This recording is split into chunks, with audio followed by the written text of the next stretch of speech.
नमस्कार दोस्तों, horror tales के एक नए एपिसोड में आप सभी का स्वागत है। आज की आप बीती मैं आपको अपनी जीवन से ही सुनाना चाहता हूँ। यह करीबन 2010 से 11 के बीच की बात है।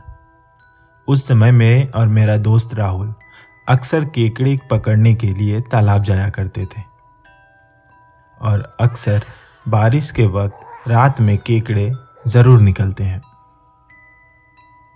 एक दिन इसी तरह बारिश हुई। हम लोग देर रात राहुल ने मुझे फ़ोन करके बाहर बुलाया। मैं जब बाहर आया तो राहुल ने कहा चलो केकड़ा पकड़ कर आते हैं, बहुत ठंडा मौसम है तो तालाब के किनारे ढेर सारे केकड़े भी मिलेंगे। मैंने पहले जाने से इनकार किया, लेकिन उसकी ज़िद पर मैं वापस चला गया। हम दोनों तालाब किनारे पहुंचते ही ढेर सारे केकड़े पकड़ने लगे। बारिश के कारण ठंड काफ़ी बढ़ चुकी थी, जिस कारण ढेर सारे केकड़े बाहर आए रखे थे और दिनों के मुकाबले आज हमने काफ़ी सारे केकड़े पकड़ लिए थे। तभी मैंने राहुल से कहा कि दोस्त आज रहने देते हैं, इतना काफ़ी होगा।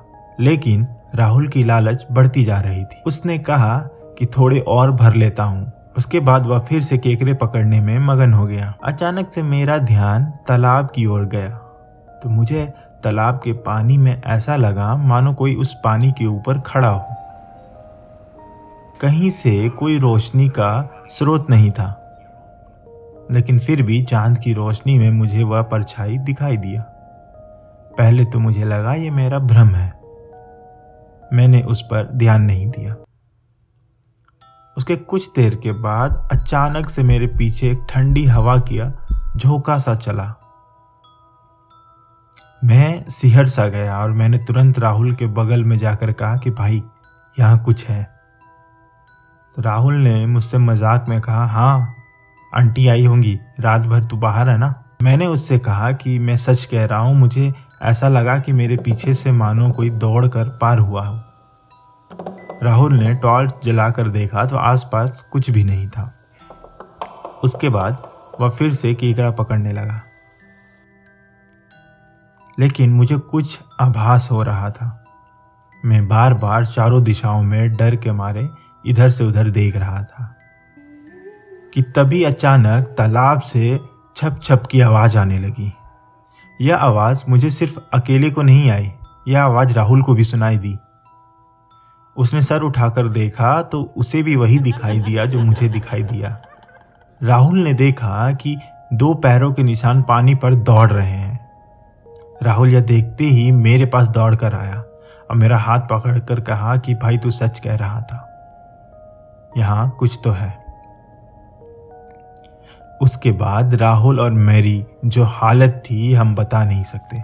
मैंने राहुल का हाथ थामा और कहा कि बस भाई चल यहाँ से, यहाँ रहना सुरक्षित नहीं लग रहा।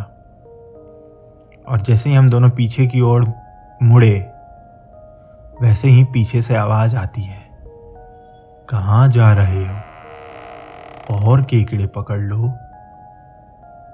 ये आवाज़ सुनकर मुझे ऐसा लगा कि ये आज मेरी आखिरी रात है। इसके बाद हम लोगों ने उसकी बात को अनसुना कर आगे बढ़ने लगे। तभी पीछे से एक और मीठी सी आवाज़ आई। यह आवाज़ को सुनकर मेरे पाँव वहीं रुक गए, क्योंकि यह आवाज़ किसी और की नहीं, मेरी माँ की थी। और वह मुझसे कह रही थी कि कहाँ जा रहे हो, मेरे पास आओ, उधर क्यों जा रहे हो। राहुल ने मेरा हाथ जोर से थामा और मुझसे कहा कि पलट कर मत देखना, उसकी बातों में मत आना, अगर तुम पलटे तो ये हमें जिंदा नहीं छोड़ेगा। मैंने राहुल की बात को माना और हम बिना पलटे घर की ओर बढ़ते गए और वह आवाज़ हमारा लगातार पीछा कर रही थी, कभी दाएं कभी बाएं कभी पीछे से, लेकिन वह हमारे सामने नहीं आ रही थी। और अंत में राहुल ने अपने हाथ से केकड़े का बोरा मेरे हाथ में दिया और वह दोनों हाथ जोड़कर कुछ बड़बड़ाने लगा। उसके बड़बड़ाते ही वह आवाज़ पता नहीं गुम सी हो गई। मैंने चारों ओर देखा तो मुझे कुछ भी दिखाई नहीं दिया। राहुल ने मुझसे कहा कि यही मौका है, भागो। मैं पूरी जान लगाकर वहां से दौड़ा राहुल मेरे पीछे पीछे दौड़ रहा था और वह जोर जोर से लगातार यही चिल्लाए जा रहा था कि बस आगे भागना, पीछे की ओर देखना भी मत।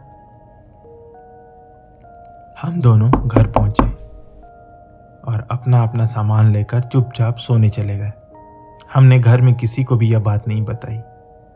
दूसरे दिन जब हम दोनों दोस्त फिर से मिले तो हमने इस बारे में चर्चा की। तब राहुल ने मुझे बताया कि वह कोई आवाज़ या भूत नहीं, वह एक छलावा था जो कि हमें हमारे अपनों के आवाज़ और नाम से पुकारता है। अगर हम पलटकर उसे देख लेते या उसकी तरफ बढ़ जाते तो वह हमें उसी पानी में डुबाकर मार डालता।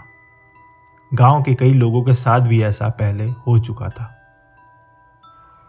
यह सुनकर मेरे तो रूह निकल गई थी, लेकिन राहुल ने मेरी जान बचाई। मैंने अपने दोस्त को गले से लगाया और उस दिन के बाद से कभी भी हम रात को उस तालाब के आसपास या उस इलाके में कहीं नहीं जाते। तो ये थी हमारी आज की कहानी। आपको यह कहानी कैसी लगी हमें कमेंट करके ज़रूर बताइएगा। हमारे चैनल को सब्सक्राइब ज़रूर कीजिएगा और बेल आइकन ज़रूर दबाइएगा। धन्यवाद।